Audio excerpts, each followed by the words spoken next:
फूल मैं भेजूं, दिल ये करता है।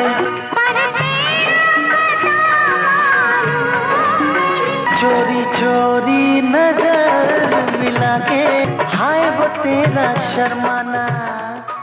दोस्तों, आज के बॉलीवुड में और 90s के बॉलीवुड में जमीन आसमान का अंतर देखने के लिए मिलता है। जहां आज ज्यादातर फिल्मों के अच्छे या बुरे होने का आकलन उसके बॉक्स ऑफिस कलेक्शन के आधार पर होता है कि कौन सी फिल्म कितने पैसे कमा रही है। अगर किसी फिल्म ने ज्यादा कलेक्शन किया है तो वो फिल्म अच्छी होगी।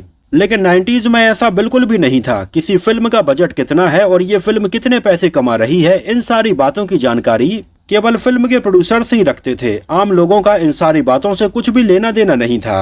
उन्हें तो फिल्म पसंद आई तो आई, नहीं आई तो नहीं आई, फिर भले ही इसका बजट कितना भी ज्यादा हो या कितना भी कम हो। इसके अलावा उस समय कंटेंट भी इतना ज्यादा नहीं आता था, इस वजह से लोग ज्यादातर फिल्में देख ही लेते थे। लेकिन आज के समय में तो मानो कंटेंट की बिल्कुल बाढ़ सी आ गई है। जहां 3-4 फिल्में हर हफ्ते सिनेमा हॉल में रिलीज हो रही हैं, तो वहीं हर हफ्ते 3-4 वेब सीरीज OTT पर भी आ रही हैं। अब पब्लिक आखिर देखे तो कितना कंटेंट देखे, और इसी वजह से कई अच्छी फिल्में और वेब सीरीज भी लोग नहीं देख पा रहे हैं। लेकिन वहीं 90s की कई लो बजट फिल्में और उनके गाने आज भी लोगों के दिलो दिमाग में वैसे ही छपे हुए हैं। और आज के अपने इस वीडियो में हम एक ऐसी ही थोड़ी कम पॉपुलर लेकिन यादगार फिल्म सलमा पे दिल आ गया के बारे में डिटेल से बात करने वाले हैं। जिस फिल्म ने भले ही उस समय बॉक्स ऑफिस पर कुछ खास झंडे ना गाड़े हों, लेकिन फिल्म के गाने और कहीं ना कहीं ये फिल्म लोगों को अच्छी लगी थी। भले ही इसमें कोई बड़ी स्टार कास्ट नहीं थी। मुझे आज भी याद है कि मैंने इस फिल्म को साल 1997 में गर्मियों की एक रैंडम सी दोपहर में VCR पे देखा था। इस फिल्म से मेरी बहुत सारी यादें जुड़ी हुई हैं, और आपको बताऊं तो ये फिल्म देखते टाइम पर मेरा पेंट भी फट गया था। कैसे उस समय अयूब खान ने इसमें सलमान खान को कॉपी करने की कोशिश की, लेकिन जब फिल्म का प्रमोशन स्टार्ट हुआ तो उस समय फिल्म के मेकर्स ने अयूब खान को इससे दूर ही रखा। इसमें इंसानों के जैसे बात करने वाले ऊंट का आइडिया आखिर किसका था, और इसमें ऊंट की आवाज को किसने डब किया था। तो फिल्म से जुड़ी ऐसी और भी कई बातें हैं, चलिए एक एक करके आपको बताते हैं। कुदरत का नजारा, करता है दिल जिसको सलाम, सलमा है उसका नाम, सलमा पे दिल आ गया। 7 मार्च 1997 को ये फिल्म सिनेमा हॉल में रिलीज हुई थी, और इसमें हमें नजर आए थे अयूब खान, मिलिंद गुनाजी, साधिका रंधावा, प्राण, किरण कुमार, मोहन जोशी, मुकेश खन्ना, शिबा रिंदनी और टीकू तलसानिया। फिल्म की कहानी तैयार की थी जाने माने डायरेक्टर सावन कुमार टक ने। उन्हीं ने फिल्म का डायरेक्शन किया था और इसको प्रोड्यूस भी किया था। वैसे सावन कुमार टक बॉलीवुड के एक जाने माने राइटर, डायरेक्टर और लिरिसिस्ट रहे हैं, और उन्होंने 70s और 80s में कई यादगार फिल्में बनाई हैं। सावन कुमार टक जी के द्वारा बनाई गई कुछ यादगार फिल्मों में गोमती के किनारे, अब क्या होगा, साजन बिना सुहागन, सौतन, सौतन की बेटी, प्यार की जीत, सनम बेवफा, बेवफा से वफा, खलनायिका, चांद का टुकड़ा और दिल परदेसी हो गया जैसी फिल्मों का नाम आता है। वैसे सावन कुमार टक जी आज हमारे बीच मौजूद नहीं है। 25 अगस्त साल 2022 में उनकी मृत्यु हो गई थी। उनके द्वारा बनाई गई ज्यादातर फिल्मों की खासियत ये रही जिसमें हमें मुस्लिम कल्चर बहुत अच्छे से देखने के लिए मिला। इसके अलावा सावन कुमार टक की ज्यादातर फिल्में उनके अनोखे टाइटल की वजह से भी याद की जाती हैं, जैसे सौतन और सौतन की बेटी, सनम बेवफा तो दूसरी फिल्म आई बेवफा से वफा, खलनायिका और सलमा पे दिल आ गया। ये काफी यूनिक टाइटल हैं। वैसे इसके पहले उनकी ज्यादातर फिल्मों के लिए म्यूजिक या तो महेश किशोर देते आए थे या फिर उनकी पत्नी उषा खन्ना देती आई थी। लेकिन सलमा पे दिल आ गया के लिए उन्होंने आदेश श्रीवास्तव को म्यूजिक कंपोजर के तौर पर चुना था, और आदेश श्रीवास्तव ने बेहतरीन गाने बनाए।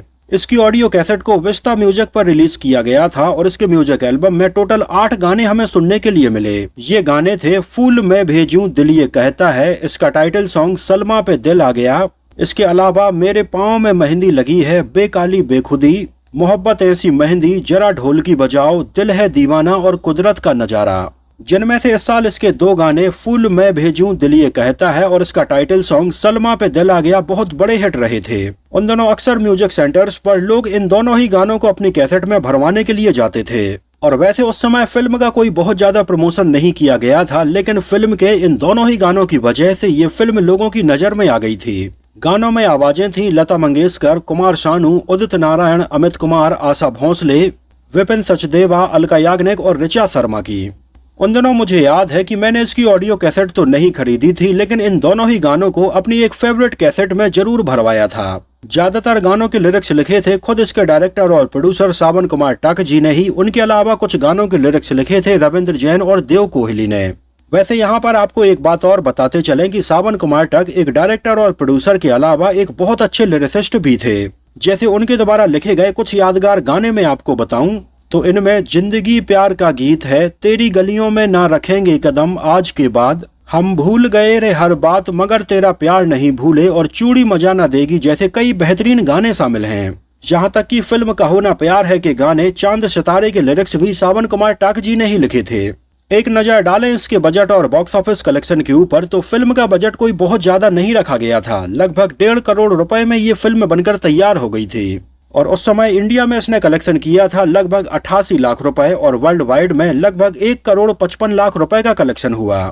और बॉक्स ऑफिस कलेक्शन के हिसाब से फिल्म सलमा पे दिल आ गया इस साल की एक डिजास्टर फिल्म रही थी, जिसको इस साल तकरीबन 75 स्क्रीन्स पर रिलीज किया गया था और ये फिल्म सिनेमा हॉल में देखने के लिए मात्र 9,36,000 लोग ही आए थे। और ये साल 1997 में पैसे कमाने के मामले में 39वें नंबर पर रही थी। वैसे 1997 का साल बॉलीवुड के लिए जबरदस्त रहा था, जहां इस साल एक से बढ़कर एक फिल्में देखने के लिए मिली, जिनमें बॉर्डर, दिल तो पागल है, इश्क, परदेश, गुप्त, जिद्दी, हीरो नंबर 1, जुदाई, कोयला, दीवाना मस्ताना जैसी कई फिल्में शामिल थीं। और इसको IMDb पर 5.7 आउट ऑफ 10 रेटिंग मिली हुई है। एक्चुअली में उस समय ये फिल्म सावन कुमार टक जी ने काफी जल्दबाजी में बना दी थी। उनके पास में एक प्रॉपर यूनिक कहानी तक नहीं थी। बिल्कुल सेम टू सेम इसी कहानी पर सावन कुमार टक जी इसके पहले एक फिल्म सलमान खान के साथ में ऑलरेडी बना चुके थे। ये फिल्म थी साल 1991 में आई सनम बेवफा, जिसमें भी दो कबीलों के बीच की आपसी दुश्मनी, उनके बीच की गलतफहमी और उन दोनों ही कबीलों के लड़का लड़की के बीच में प्यार देखने के लिए मिलता है, जिसके खिलाफ ये दोनों ही कबीले वाले होते हैं और फिर यहाँ पर हमें लड़ाई देखने के लिए मिलती है। तो कहीं ना कहीं सेम यही कहानी सलमान खान की फिल्म सनम बेवफा की भी थी और सेम यही कहानी सलमा पे दिल आ गया की रखी गई। बस कुछ जगहों पर थोड़ी बहुत चेंज जरूर कर दिया गया था। लेकिन फिल्म सनम बेवफा में स्टार कास्ट बहुत ही दमदार थी, जहां एक तरफ प्राण साहब थे तो दूसरी तरफ दमदार डैनी थे।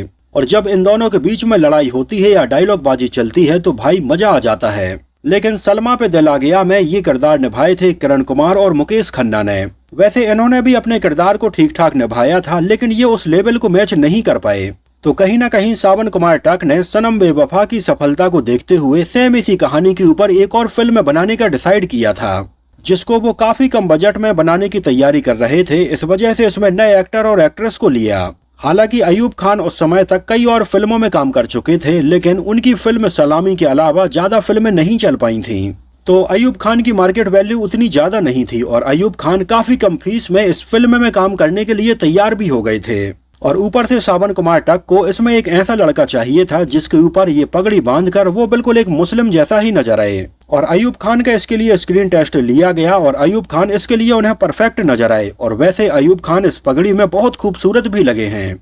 उनकी अपोजिट सावन कुमार टक ने अपनी पिछली फिल्म सनम हरजाई में नजर आने वाली एक्ट्रेस साधिका रंधावा को साइन किया, जो बहुत ही खूबसूरत थीं। और सावन कुमार टक की साल 1995 में आई फिल्म सनम हरजाई से उन्होंने अपना डेब्यू किया था। उस समय साधिका रंधावा के पिता, जो कि एक इंजीनियर थे, उन्होंने अपनी बेटी की कई फोटो सावन कुमार टक के ऑफिस भेजी थीं, जो फोटोग्राफ से सावन कुमार टक को बहुत ज्यादा पसंद आई थी। और उन्होंने साधिका रंधावा को 2 फिल्मों में साइन किया, जहां फिल्म सलमा पे दिल आ गया में उन्हें बिल्कुल एक प्रॉपर मुस्लिम लड़की के जैसा दिखना था और हैवी ज्वेलरी और हैवी कपड़े भी पहनने थे। तो इसके लिए साधिका रंधावा का लुक टेस्ट भी लिया गया था। उन्हें चांदी की बड़ी बड़ी ज्वेलरी पहनाई गई और तरह तरह के कपड़े पहनाकर उनका टेस्ट लिया गया। और वाकई में साधिका रंधावा बहुत ही खूबसूरत लगी और उन्हें फिल्म के लिए फाइनल कर दिया गया। वैसे आपको बता दें कि पहले फिल्म का टाइटल सलमा पे दिल आ गया नहीं बल्कि सलमा बस होने वाला था, जो नाम फिल्म में साधिका रंधावा के किरदार का रखा गया था। लेकिन जब आदित्य श्रीवास्तव ने इसके लिए गाना कंपोज किया सलमा पे दिल आ गया, तो ये लाइन उन्हें काफी ज्यादा पसंद आई। और वैसे ही सावन कुमार टक अपनी ज्यादातर फिल्मों के नाम थोड़ी अलग ही रखते आए हैं, तो उन्होंने इसका टाइटल भी सलमा से बदलकर सलमा पे दिल आ गया रख दिया। उन दिनों बॉलीवुड में सपोर्टिंग एक्टर के तौर पर मिलिंद गुनाजी काफी पॉपुलर हो रहे थे, तो सावन कुमार टक ने दूसरे रोल में मिलिंद गुनाजी को साइन किया। अब चूंकि ये राजस्थान की पृष्ठभूमि पर आधारित फिल्म होने वाली थी और मिलिंद गुनाजी उस समय दाढ़ी रखा करते थे, उन्हें अपनी दाढ़ी बहुत ज्यादा पसंद थी। यहाँ पर आपको बता दें कि मिलिंद गुनाजी ने कई फिल्में केवल इसलिए छोड़ दी थी क्योंकि उन फिल्मों में मिलिंद गुनाजी को उनकी दाढ़ी हटाने के लिए कहा गया था। तो मिलिंद गुनाजी ने अपनी दाढ़ी तो नहीं हटाई और ये फिल्में ही छोड़ दी। तो मिलिंद गुनाजी के ऊपर ये हल्की हल्की दाढ़ी काफी अच्छी लग रही थी और ये फिल्म राजस्थान की पृष्ठभूमि पर आधारित थी। तो ये रोल मिलिंद गुनाजी के हिसाब से बिल्कुल परफेक्ट था और उन्हें फिल्म में रोल मिला था दिलावर खान का, जहां पूरी फिल्म में अपने साथ में वो एक ऊंट लिए हुए भी नजर आते हैं और ये ऊंट उनसे बात भी करता है। यहाँ पर आपको बता दें कि फिल्म की शूटिंग में ये ऊंट बवाल खान बलूच के द्वारा लाया गया था और बवाल खान बलूच ने ही ऊंट को इसके लिए ट्रेनिंग भी दी थी। जहाँ कुछ पर्टिकुलर सीन में ऊंट को अपने पैर से किसी को कुचलना था, किसी को धक्का देना था और मुंह चलाकर ऐसे रिएक्ट करना था जैसे वो बात कर रहा हो। तो बवाल खान बलूच के द्वारा इसको ये स्पेशल ट्रेनिंग दी गई थी। मैं भी एक ऊँटनी से प्यार करता था, उसने मेरे पड़ोसी ऊँट से शादी कर ली। खासकर से ऊंट के ये मुंह चलाने वाले सीन के लिए उसके मुंह में एक छोटी सी बॉल डाली गई थी जिसको वो चबा रहा था और ऐसा लग रहा था कि वो मुंह चला रहा है। और इसमें हमें ऊंट की जो आवाज सुनने के लिए मिलती है उसको भी किसी प्रोफेशनल वॉइस ओवर आर्टिस्ट ने नहीं बल्कि बवाल खान ने ही डब किया था। हालांकि इस आवाज की थोड़ी टोन और पिच जरूर बढ़ाई गई थी, इससे ये सुनने में हमें ऐसी लग रही थी। वैसे आपको बता दें कि लगभग आधी शूटिंग हो जाने के बाद तक भी इसमें ऊंट के ऐसे बात करने का कोई भी प्लान नहीं रखा गया था। लेकिन बाद में सावन कुमार टक को लगा कि फिल्म काफी हाई हो जाएगी जहां पर बस डायलॉग बाजी ही चल रही है। तो सावन कुमार टक ने उस समय ऑडियंस को थोड़ी कॉमिक रिलीफ देने के लिए इसमें ऊंट के बात करने वाले ये सीन ऐड किए थे। हालांकि सच बताएं तो जब छोटे में मैंने ये फिल्म देखी थी तो उस समय तो मुझे ये ऊंट के बात करने का तरीका भी अच्छा लगा था, लेकिन जब हाल ही में मैंने ये फिल्म फिर से देखी तो ये बड़े ही अजीबोगरीब सीन लगे। हालांकि जब सावन कुमार टक ये सारे सीन प्लान कर रहे थे तो उस समय मिलिंद गुनाजी ने भी उनसे ये बोला था कि ये सारे सीन इसमें नहीं रखने चाहिए क्योंकि ऊंट कभी बात करता है क्या, ये सारे सीन ऑडियंस को बिल्कुल बेतुकी लगेंगे। लेकिन फिर भी सावन कुमार टक ने ये सारे सीन इसमें रखे थे। और फाइनली जब फिल्म रिलीज हुई और बॉक्स ऑफिस पर फ्लॉप हो गई तो मिलिंद गुनाजी का इसके बारे में ये कहना था कि सावन कुमार टक को इसमें ऊंट के बोलने वाले ये सीन नहीं रखने चाहिए थे क्योंकि आज के टाइम पर ऑडियंस समझदार हो गई है और ये बिना सर पैर जैसे सीन इसमें रखे गए, इस वजह से ये फिल्म भी फ्लॉप हो गई। वैसे ये फिल्म साल 1997 में रिलीज हुई थी और इस समय तक अयूब खान का करियर बहुत ही खराब चल रहा था। उनकी लीड एक्टर के तौर पर कोई भी फिल्म अच्छा परफॉर्म नहीं कर पा रही थी। तो इन सारी चीजों को देखते हुए अयूब खान को फिल्म के प्रचार प्रसार से बिल्कुल बाहर रखा गया था और उस समय फरेब जैसी फिल्म के बाद में मिलिंद गुनाजी की लोगों के बीच में डिमांड थोड़ी बढ़ने लगी थी। तो फिल्म का प्रमोशन कुछ ऐसे किया जा रहा था कि जैसे इसमें मिलिंद गुनाजी लीड रोल निभा रहे हों। लेकिन फिर भी जब ये फिल्म रिलीज हुई तो बॉक्स ऑफिस पर नहीं चल पाई थी। लेकिन कुछ मुस्लिम सेंटर्स में जैसे लखनऊ, कोलकाता और भोपाल की कई जगहों पर इसको काफी अच्छा रिस्पॉन्स मिला था, लेकिन ज्यादातर जगहों पर फिल्म को बहुत ही ठंडा रिस्पॉन्स मिला था। इसके कुछ रीजन ये भी थे कि एक तो फिल्म की जो स्टोरी है वो पूरी की पूरी सनम बेवफा के जैसे ही रखी गई थी।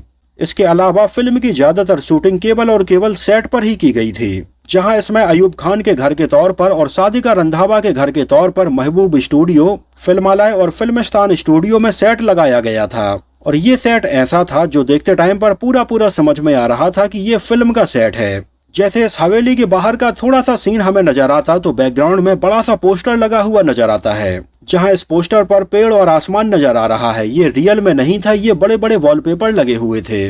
इसके अलावा कुछ सीन में हमें ये रेगिस्तान नजर आता है जिसकी शूटिंग बीकानेर और जैसलमेर के आसपास की लोकेशंस पर की गई थी, लेकिन इसमें आउटडोर वाले बहुत ज्यादा सीन नहीं थे। इस वजह से कहीं ना कहीं ये फिल्म थोड़ी बेजान सी फील होती है।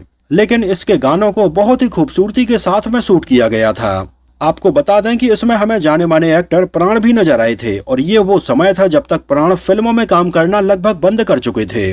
लेकिन उनके सावन कुमार टक के साथ में अच्छे संबंध थे और वो सावन कुमार टक की पिछली फिल्म सनम बेवफा में भी हमें नजर आए थे। तो इसी रिलेशन के चलते प्राण में इसमें काम करने के लिए हामी भरी थी और इसके बाद में प्राण ने लगभग फिल्में साइन करना पूरी तरह से बंद कर दिया था। हालांकि इसके कई सालों बाद तक उनकी कुछ डिलेड फिल्में रिलीज होती रहीं, लेकिन सलमा पे दिल आ गया प्राण के द्वारा साइन की गई उनके करियर की लगभग आखिरी ही फिल्म थी। फिल्म का टाइटल सॉन्ग सलमा पे दिल आ गया उदित नारायण और अमित कुमार की आवाज में रिकॉर्ड किया गया था, लेकिन उस समय इस गाने में लोगों ने उदित नारायण की आवाज को बहुत ज्यादा पसंद किया था।